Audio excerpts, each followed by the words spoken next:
آج کتنے لوگ ہیں جو بغیر عذر شرعی کے کرسی پر بیٹھ کر کے نماز پڑھتے ہیں مسجدوں میں؟ کتنے لوگ ہیں؟ امام ان کو سمجھاتا ہے، بتاتا ہے کہ بغیر عذر شرعی کے کرسی پر بیٹھ کر نماز پڑھنا جائز نہیں ہے۔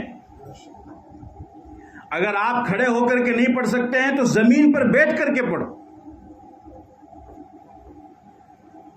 زیادہ دور مت جاؤ، صرف آج سے 100 سال پہلے کی تاریخ میں آپ بتا دو کہ کسی نے کرسی پر بیٹھ کر نماز پڑھی، کرسی آگے لگا لی، خود آگے کھڑے ہو گئے، اب صف یہاں بنی ہوئی اور حضرت یہاں کھڑے، آدھے امام تو یہی ہے بھائی، تھوڑا سا آگے امام ہے، اس کا تھوڑا پیچھے یہ ہے، تو ایک امام ہے، 2 امام، یہ بھی نہیں پتا چلتا ہے۔ اور اس سے بڑی مصیبت بجائے کرسی سائڈ میں ڈالنے کے بیچ میں ڈالنے لگے۔ ماں حاجی صاحب نماز پڑھ رہے، دیکھو بھائی آپ خود ایمانداری سے بتاؤ، جب آپ مسجد میں جاتے ہو بھدا نہیں لگتا ہے؟ جو ایک اسلام کا نظام تھا، ایک ہی صف میں کھڑے ہو گئے محمود و ایاز، نہ کوئی بندہ رہا نہ کوئی بندہ نواز، کیا غریب، کیا امیر، کیا مالدار، کیا فقیر، کیا دیہاتی، کیا شہری، کیا عالم، کیا جاہل، کیا کالا، کیا گورا، سب کے سب ایک ہی صف میں کھڑے ہو گئے۔ نماز کی اجتماعیت اور جماعت کی شکل دیکھنے میں ہی خوبصورت لگتی تھی، سب بھدی ہو گئے۔ اب بتائے امام تو اس پر چڑھائی کر دیں؟ بھائی آپ جو نماز پڑھ رہے ہو، اگر بغیر عذر شرعی آپ بیٹھ کر کے پڑھ رہے ہو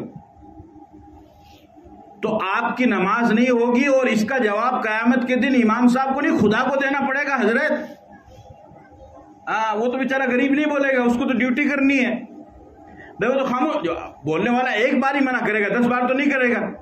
اب آپ کو عمل کرنا کرو، نہیں کرنا مت کرو، وہ تو آپ کے اوپر ہے، لیکن قبر میں تو آپ کو جواب دینا پڑے گا نا، یا امام صاحب کھینچ کے لے جاؤ گے؟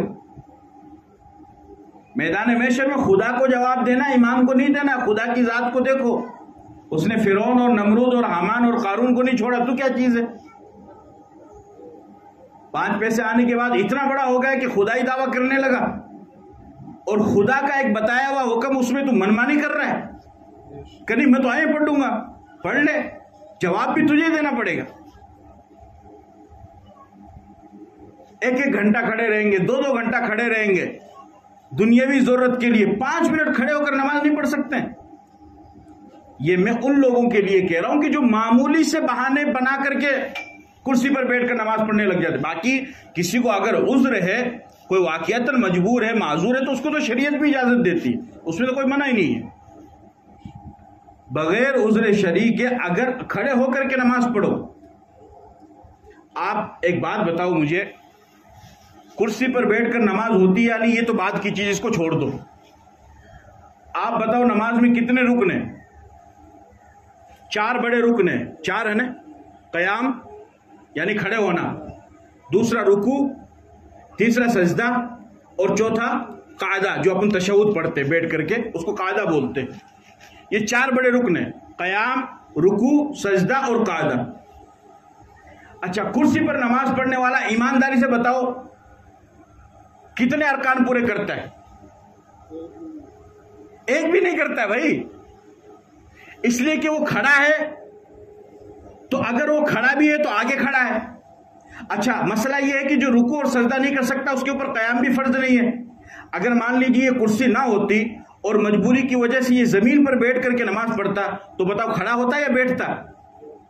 یہ تو اس لیے کھڑا ہو گیا کہ رکوع میں جب جائے گا تو کرسی مل جائے گی، وہی ٹیک لگا لے گا۔ اگر یہ کرسی نہ ہوتی تو بھائی تب بھی تو بیٹھ کر کے پڑھتا ہے نا۔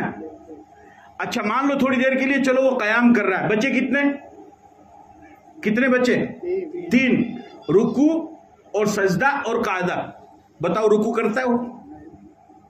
بھائی جھکنا تو ایک الگ چیز ہے، سجدہ کرتا ہے، جھکتا ہے، رکوع نہیں کرتا، سجدہ نہیں کرتا، جھکتا ہے۔ اور قاعدہ کرنا یعنی ان دونوں پاؤں کے اوپر اپنے بدن کو رکھنا، اور بائیں پاؤں کو بچھانا اور دائیں پاؤں کو کھڑا کرنا، اور اس کی انگلیوں کو قبلے کی طرف کرنا، یہ سنت طریقہ ہے۔ یہ کرتا ہے کرسی پر بیٹھنے والا۔ اب کرسی پر نماز ہوتی ہے یا نہیں ہوتی وہ تو چھوڑ دو، لیکن یہ جو نماز کے 3 بڑے رکن ہیں، یا یوں کہو کہ بلکہ چاروں جو بڑے رکن ہیں، یہ ان میں سے کسی کو بھی نہیں کر رہا، بتاؤ خدا کو ایسی نماز چاہیے؟ ارے بولو بھائی، کیا خدا نے اسی لیے رکوع فرض کیا تھا؟ تو رکوع کر ہی نہیں رہا بھائی، کرسی پہ بیٹھ کے رکوع نہیں، وہ تو جھکنا ہوا، رکوع تو نہیں ہوا، یہ تو بائی پاس ہو گیا نا۔ اور اگر سجدہ بھی کریں گے تو سجدہ کہاں کرے؟ تو جھک رہا ہے بھائی، رکوع میں اتنا جھکے گا، سجدے میں زیادہ جھک جائے گا، لیکن سجدہ تو نہیں ہوا۔ سجدہ تو کہتے ہیں 7 اعضاء پر کرنے کا نام سجدہ ہے۔ امرنی اعلیٰ سب آتی اعضاء، مجھے حکم دیا کہ میں 7 اعضاء پر سجدہ کروں۔ کتنے؟ 7 اعضاء کے اوپر سجدہ کرنے کا حکم ہے۔ بتاؤ رکوع میں بیٹھنے والا کتنے عضو کو لگاتا ہے زمین پر؟ ایک بھی نہیں لگتا۔ تو آپ خود ایمانداری سے سوچو کہ اللہ نے جو نماز اتاری تھی اور نماز کی جو شکل اور جو ہیئت پیغمبر نے جبرائیل کے ذریعے سے ہمیں دی تھی، صحابہ نے جو ہم تک نماز پہنچائی، کیا کرسی پر بیٹھ کر نماز پڑھنے والا ایسی نماز پڑھ رہا ہے؟ آپ بتاؤ۔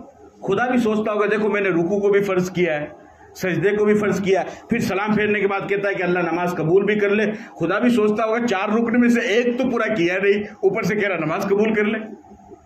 بھئی مجبوری ہو تو ایک الگ بات ہے، آپ سمجھ رہے ہیں میری بات کو، آپ اپنے اوپر مت لینا، مجبوری تو ایک الگ چیز ہے، لیکن مجبوری بھی ہے تو زمین پر بیٹھ کر پڑھو نا۔ کرسی کیوں لے آئے آپ بیچ میں؟ کرسی تو آپ خود بھی ماشاءاللہ آئی صاحب آپ کی عمر ہو گئی ہوگی، آپ نے بچپن میں کہیں پر دیکھا؟ کہیں نہیں دیکھا ہوگا۔